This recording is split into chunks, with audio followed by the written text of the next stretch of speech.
আসসালামু আলাইকুম। আমার নাম মাহমুদুর রহমান উৎস, জগদীশ চন্দ্র ক্লাব থেকে বলছি। আমরা দুর্গাপুর মাধ্যমিক বিদ্যালয় থেকে এসেছি এবং জগদীশ চন্দ্র বসু ক্লাব থেকে। আজকে আমাদের যে প্রকল্পটি রয়েছে সেটা হচ্ছে পরিবেশ সংরক্ষণ নিয়ে। আমরা আমাদের দৈনন্দিন জীবনে নানাভাবে পরিবেশ দূষণ করে থাকি এবং সেই দূষণ থেকে কি করে আমরা প্রতিরোধ পেতে পারি সেই বিষয়ে আজকে আমাদের এই প্রকল্পটি। যেমন আমরা এখানে দেখতে পাচ্ছি ফ্যাক্টরির মাধ্যমে আমরা বিভিন্ন কার্বন ডাইঅক্সাইড সহ নানা ধরনের গ্যাস তৈরি হচ্ছে, যার কারণে আমাদের পরিবেশ দূষিত হচ্ছে। এ থেকে আমরা কি করে পরিত্রাণ পেতে পারি সেই বিষয়ে আজকে আমাদের প্রজেক্ট আছে। আমরা বিভিন্ন যানবাহন ব্যবহার করে থাকি, যা মূলত হচ্ছে আপনার ফসিল ফুয়েল পুড়িয়ে যাবে, যার কারণে কার্বন ডাইঅক্সাইড উৎপন্ন হয় এবং এই কার্বন ডাইঅক্সাইড উৎপন্ন করার ফলে আমাদের পরিবেশ নানাভাবে দূষিত হচ্ছে। এই কার্বন ডাইঅক্সাইড হার কি করে রোধ করা যায় সে বিষয়ে আজকে আমাদের প্রজেক্ট সম্পর্কে বলবো।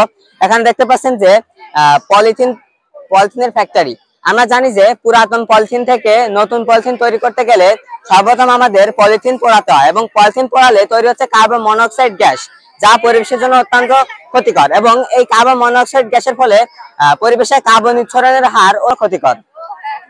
এখন আমরা এখানে বিভিন্ন বৈদ্যুতিক গাড়ি ব্যবহার করছি দেখতে পাচ্ছেন, এবং এই বৈদ্যুতিক গাড়ি আপনার ফসিল ফুয়েলের বিপরীত ভাবে ব্যবহার করা হচ্ছে, কারণ ফসিল ফুয়েল যাতে ব্যবহার না করা যায় সেই বিষয়ে আমরা এখানে বৈদ্যুতিক গাড়ি ব্যবহার করব।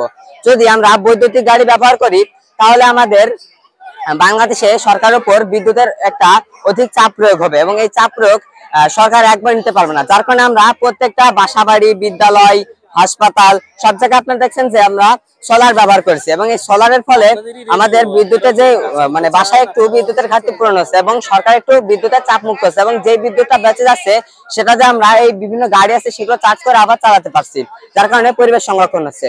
তাছাড়া এই যে বিভিন্ন দেখতে পাচ্ছেন উইন্ডমিলের মাধ্যমে আমরা বিদ্যুৎ তৈরি করতে পারছি, যা আমাদের পরিবেশের জন্য অত্যন্ত সহায়ক ভূমিকা পালন করছে। জাতিসংঘ 26তম অধিবেশনে কয়েকটি দেশ কার্বন নিঃসরণ হার শূন্য নামিয়ে আনার জন্য স্বাক্ষর করেছিল। এর মধ্যে ভারত 2070 সাল, চীন 2060 সাল এবং ইউরোপীয় ইউনিয়ন 2050 সালের মধ্যে কার্বন নিঃসরণ শূন্য নামার প্রস্তাব রেখেছে। এই কার্বন নিঃসরণ হার কিভাবে শূন্য আনা যায় সে বিষয়ে আমাদের এই প্রকল্পটি কাজ করবে। যেমন আমি আগে বলেছি যে আমরা এভাবে বিভিন্ন বৈদ্যুতিক গাড়ি ব্যবহার করে কার্বন নিঃসরণ শূন্য নামিয়ে আসবো। এবং এই যে পলিথিন দেখছেন, যে পলিথিন হচ্ছে বর্তমানে পলিথিন একটা ক্ষতিকর বস্তুর নাম। এই পলিথিন মাটিতে মিশে মাটি দূষিত হচ্ছে এবং বিভিন্ন লবণেও এখন পলিথিনের উপস্থিতি পাওয়া যাচ্ছে, এমনকি মাছে পর্যন্ত পলিথিনের উপস্থিতি আছে। তাই আমরা পলিথিনের বিপরীত পলিথিন বাদ দিয়ে আমরা পাটের ব্যাগ ব্যবহার করব। এই পাটের ব্যাগ ব্যবহার করে পরিবেশ সংরক্ষণ হবে। তারপর আপনারা দেখতে পান যে এখানে অনেক জায়গায় আমরা ডাস্টবিন ব্যবহার করছি এবং শহরের যে বর্জ্য হবে সেই বর্জ্য সহ বিভিন্ন হাঁস, মুরগি, গরু, ছাগল ইত্যাদির কারখানায় যে বিষটা তৈরি হবে সেই বিষটা আমরা এই যে জায়গা দেখতে পাচ্ছেন এই জায়গা থেকে আমরা বায়োগ্যাস প্ল্যান্ট তৈরি করছি এবং এই বায়োগ্যাসের মাধ্যমে আমরা প্রত্যেকটা বাসার নিচে দিয়ে, মাটির নিচ দিয়ে আমরা প্রত্যেকটা বাসা বাড়িতে সাপ্লাই দিচ্ছি, যাতে পরিবেশের উপর যাতে খনিজ সম্পদ আরো উত্তোলন করা লাগছে না, যার ফলে পরিবেশ সংরক্ষণ হচ্ছে। তাই এখন আর দেখতে পাচ্ছেন যে আমরা অধিকাংশ ইউরিয়া সার প্রয়োগ করি, যার ফলে মাটির উর্বরতা হারায়, ফসলটাও অনেকটা ভালো হয় না, যার কারণে আমরা অনেকে অপুষ্টি ভোগী। ওই জন্য এখান থেকে পাচ্ছেন যে এদের জৈব সার প্রয়োগ করা হচ্ছে, আর তাই আমরা সবাই জৈব সার প্রয়োগে উদ্যত হবো। তারপর এখানে দেখছেন ফ্যাক্টরি থেকে এই জায়গা বর্জ্য ফেলানো হচ্ছে, যা এদিকে নদীরা থাকতো কিন্তু নদীর লাই মিশছে এবং ফসলি জমিতে যাচ্ছে, যার ফলে ফসল আমাদের ভালো হচ্ছে না। এই ফসল কিভাবে এই ফ্যাক্টরি মূলত সবার আগে বন্ধ করতে হবে আমাদের ফ্যাক্টরি। এই ফ্যাক্টরি যাতে বাদ দেওয়া যায় সেই বিষয়ে আমাদের আরো প্রকল্প গ্রহণ করতে হবে। মূল কথা আমাদের সবাইকে সচেতন হতে হবে।